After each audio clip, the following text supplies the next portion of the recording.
কৃষ্ণ শংকৰ গুৰু হৰে ৰাম ৰাম ৰাম কৃষ্ণ।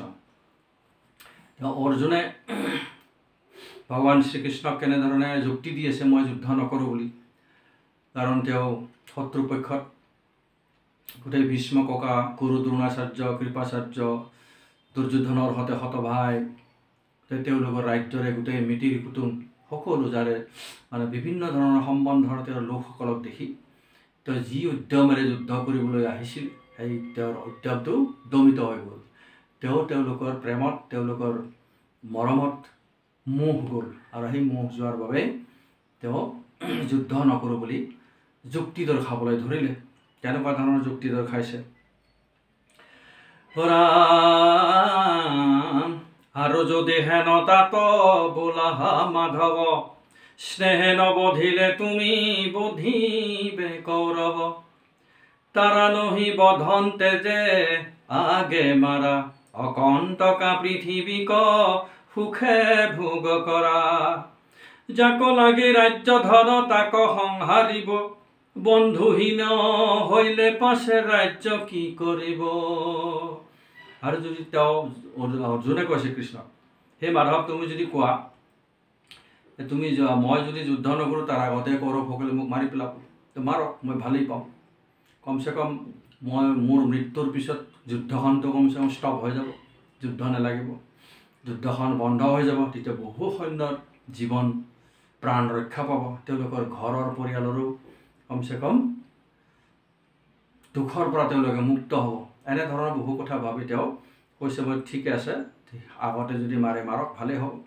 আৰু যদি মই তেওঁলোকক তোমাৰ কথামতে যুদ্ধ কৰি গোটেই শত্ৰুপক্ষকে বধ কৰোঁ, তেনেহ'লে তুমি কৈছা যে তুমি অকণ্টকা পৃথিৱী, কোনো বাধা বিঘিনি নোহোৱা এখন পৃথিৱীৰ তুমি ৰাজ্য শাসন কৰিব পাৰিবা, ভোগ কৰিব পাৰিবা, নহ'লে তুমি স্বৰ্গত স্থান পাবা।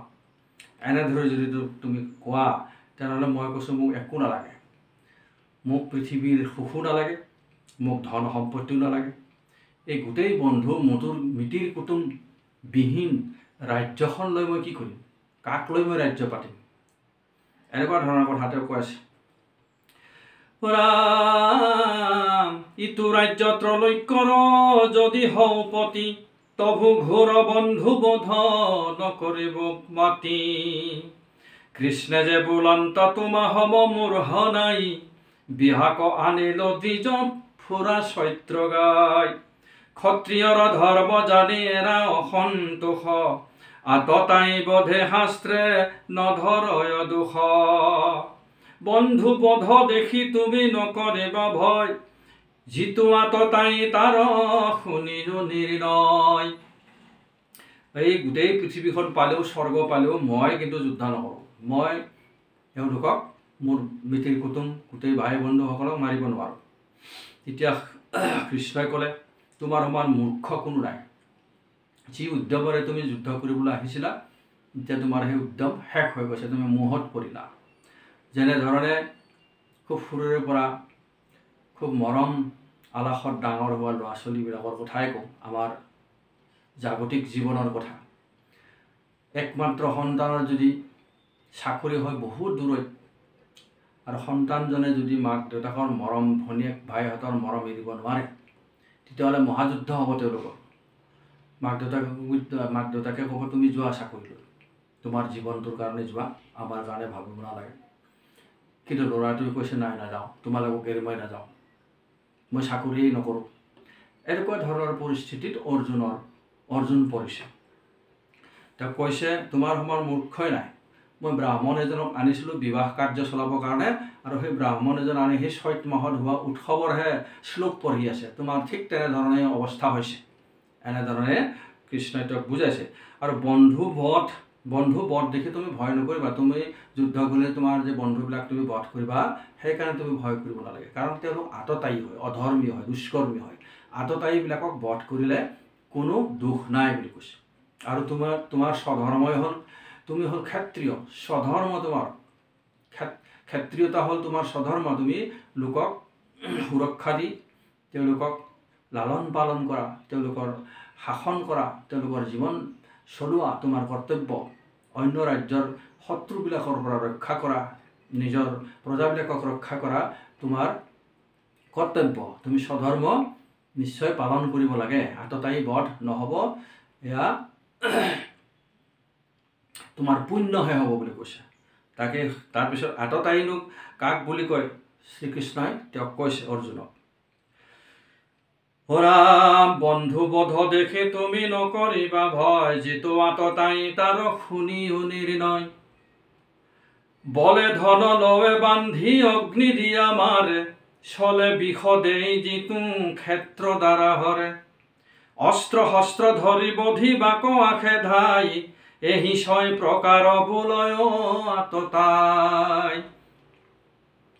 যিসকল লোকে ধন বা সম্পত্তি কাঢ়ি লয়, মাটি কাঢ়ি লয়, আমাৰ যেনেকৈ অকণমান মাটিৰ কাৰণে কাজিয়া হয়, নলাটো এৰি দিব নোখোজে, 1 ইঞ্চি মাটিবিলাকক দিব নোখোজে, ৱালখন দিওঁতে কাজিয়া হয়, সেই ইফালে গৈছে সিফালে গৈছে, সেইটো এটা।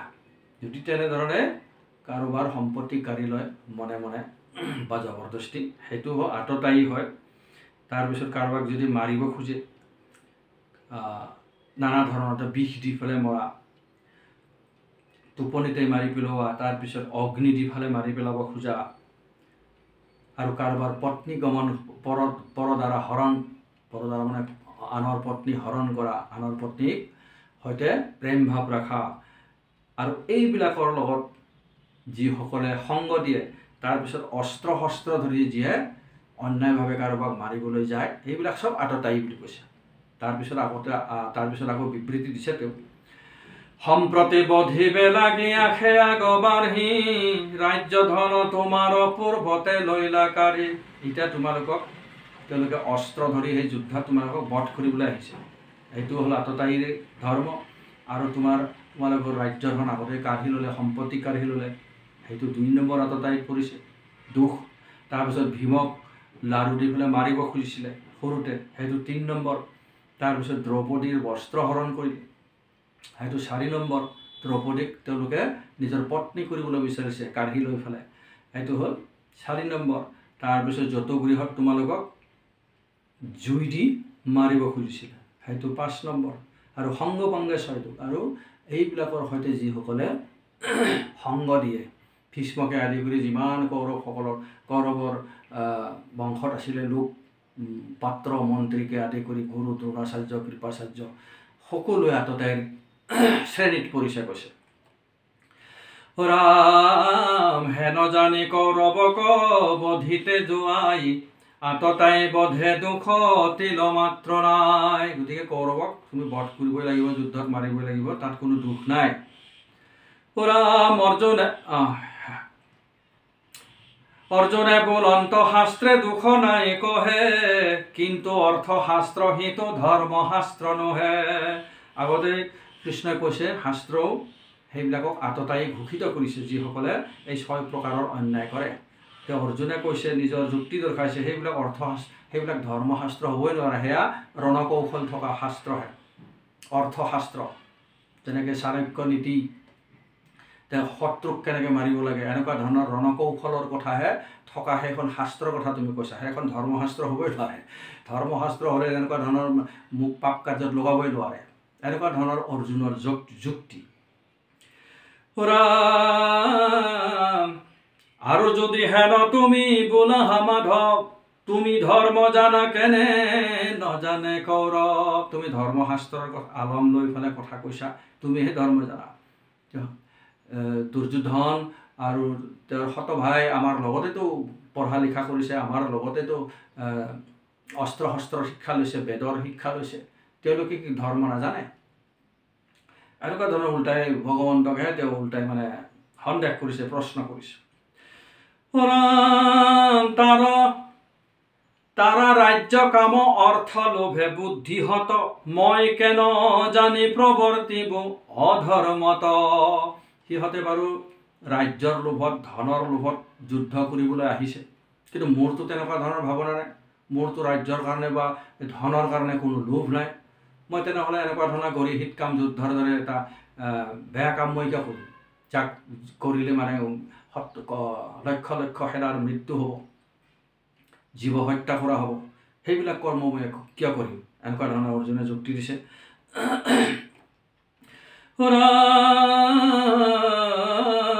ইহলোকে সুখ পৰলোকে নৰক হয়, আপোনাৰ কুলক আপুনি কৰো ক্ষয়।